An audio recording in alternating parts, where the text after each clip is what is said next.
And మీరు రాసిన ఈ పుస్తకంలోనే భారతీయులు వర్సెస్ ఎయిడ్స్ పేషెంట్స్ అని చెప్పి రాశారు ఒక ట్యాగ్లైన్. అంటే భారతీయులు వర్సెస్ ఎయిడ్స్ పేషెంట్స్ అంటే ఏంటి? అర్థం ఏంటి? ఎందుకు వాళ్ళిద్దరిని వర్సెస్‌లో పెట్టారు?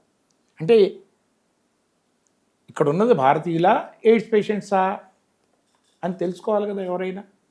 భారతీయులే కదా ఎయిడ్స్ పేషెంట్స్ అని ఎట్లా అంటారు? భారతీయులు అంటే ఏంటమ్మా? రతీయత. ఇది ప్రతి ఒక్కళ్ళు కోరుకునేది రతీయత. అంటే రతి అంటే అంతులేని ఆనందం, రతీయత అంటే అంతులేని ఆనందాన్ని అనుభవించటం. రతీయత అంటే అందరూ కోరుకునేది ఇది. కరెక్టేనా? అవును.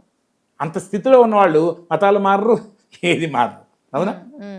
అంతులేని ఆనందాన్ని అనుభవిస్తూ ఉన్నవాడు మతాలు మారతాడా? వేరే వాళ్ళని గుడ్డిగా నమ్ముతాడా? ఏదో ఒకటి కావాలనే వెళ్తారు. అయితే రతీయత అది అందరూ కోరుకునేది. అది ఎట్లా పొందుతాము? ఏది ఉన్నా, సింపుల్ భాషలో తక్కువగా చెప్తా, ఏది ఉన్నా లేకపోయినా జ్ఞానం ఉన్నవాడే ధైర్యంగా ఉంటాడు, ధైర్యంగా ఉన్నవాడే ఆనందంగా ఉంటాడు. ఏది ఉన్నా, ఎంత ఉన్నా నిజంగా అంతులేని ఆనందం ఎవరిలోనూ ఉండదు. ఎవరు ఎప్పుడు తృప్తిగా ఉండలేరు ఎవరు కూడా. ఎలాంటప్పుడు జ్ఞానం ఉంటే తప్ప.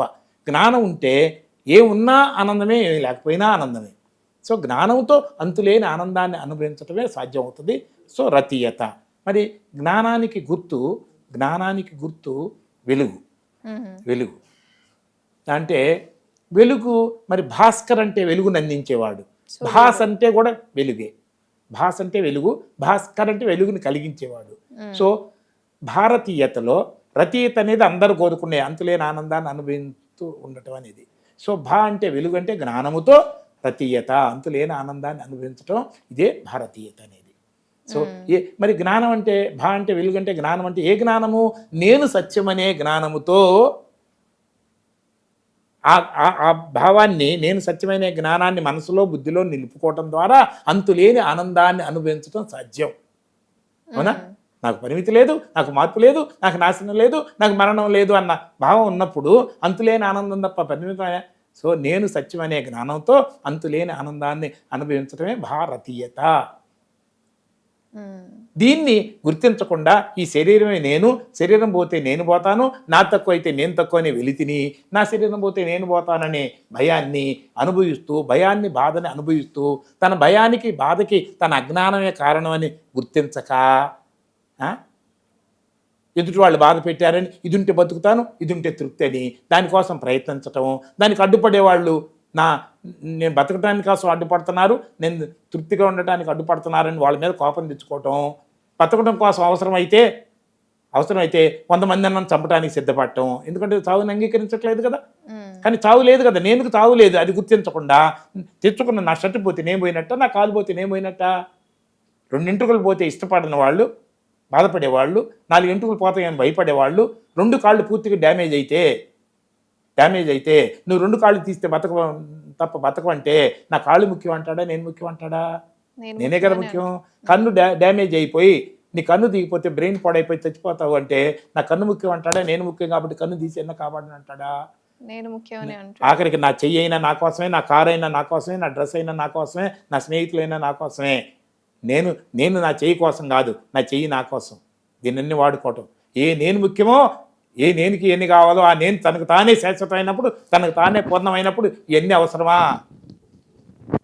అలాంటప్పుడు నేను శాశ్వతంగా ఉండాలను అనుకున్నావో ఆ నేను శాశ్వతమే, ఆ నేనుకి పరిమితి లేదు అని గుర్తించిన తర్వాత ఇంకా బాధలు ఎక్కడా, భయాలు ఎక్కడా? ఈ ప్రపంచంలో ఏ ఒక్క మనసు ఎలాంటి పరిస్థితుల్లో భరించలేని, సహించలేని పరమ అసత్యం నేను తక్కువ అనేది. ఇంకొక పరమ అసత్యం, ఏ ఒక్క మనసు కూడా భరించలేని పరమ అసత్యం ఏంటంటే నేను చస్తాను అనేది.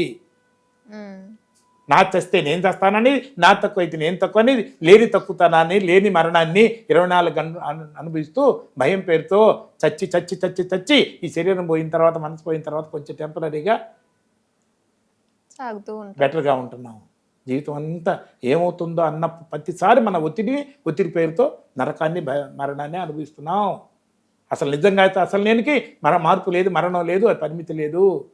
ఇది ఇప్పుడు ఎన్నో కణాలు చచ్చిపోతుంటే నేను చచ్చిపోతున్నాననే ఫీలింగ్ ఉందా? లేదు. ఎన్నో కణాలు పుడుతుంటే నేను పుడుతున్నాననే ఫీలింగ్ ఉందా? మరి ఈ శరీరమే నేను అనుకున్నవాడు రాక్షస భావంతో ఉంటాడు, అజ్ఞానంతో ఉంటాడు, మూర్ఖత్వంతో ఉంటాడు, విలన్లాగా ఉంటాడు, సమాజాన్ని పీడించేవాళ్ళలాగా ఉంటాడు. ఈ శరీరం నాకు టెంపరీగా ఉంది, నలుగురు నేను మాత్రం శాశ్వతం అని కలిగిన బుద్ధి ఈ శరీరంతో ప్రతి ఒక్కరికి ఎలా ఉపయోగపడాలి, ఆఖరికి పొరపాటున ఈ శరీరం పోయే టైం వచ్చినా ప్రతి అవయవాన్ని నలుగురికి ఎలా ఉపయోగపెట్టాలి, ఈ లోపల ప్రతి నా తెలివిని నా శక్తిని నా జ్ఞానాన్ని నలుగురికి ఎట్లా ఉపయోగపెట్టాలని ఆలోచిస్తాడు. ఇది జ్ఞానం ఉన్నవాడు. ఎందుకంటే నేను అనే దానికి మరణం లేదు, తక్కువ లేదు కాబట్టి. సో తృప్తితో నేను సత్యమని గుర్తించి తృప్తితో ఏది చేసినా ధర్మమే. నేను సత్యమని గుర్తించి తృప్తితో ఏమి చేసినా ధర్మమే.